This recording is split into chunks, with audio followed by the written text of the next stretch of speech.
Eh bien, on va parler cinéma. Ouais. Et vu ton t-shirt, Léa, je crois que tu es allé voir le dernier film de Sofia Coppola. Boutade. Chiant. Non. Eh ben, non. Non.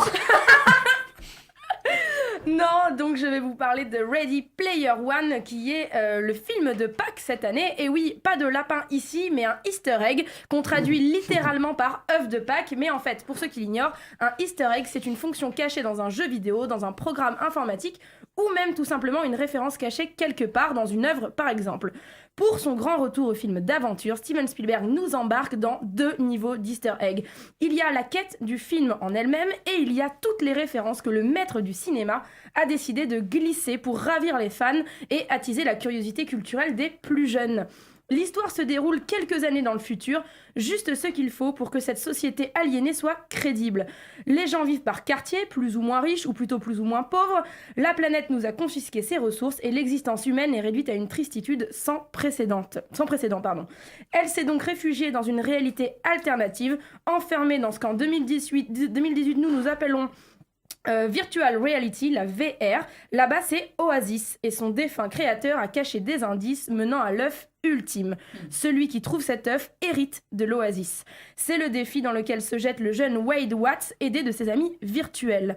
Cette course à l'héritage est jouissive. Entrer dans cette oasis, c'est un peu comme ouvrir un immense coffre à jouer, et pas n'importe quel coffre à jouer, celui de Steven Spielberg. Celui qui a forgé notre enfance, nos rêves, celui qui nous a appris à aimer, à supporter la solitude, celui qui nous a appris l'amour, parfois la guerre, souvent l'amitié, celui qui nous a baladés de mélancolie en espoir, celui qui a le pouvoir de mouiller nos yeux sans qu'on sache bien pourquoi on pleure.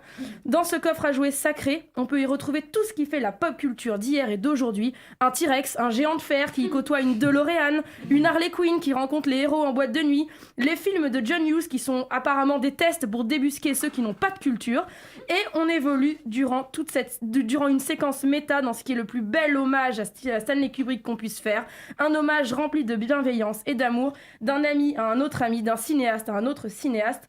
Un hommage respectueux, et ça fait franchement du bien au milieu de tous ces faux clins d'œil permanents où la nouvelle mode hollywoodienne est de réchauffer du culte pour faire du neuf référencé.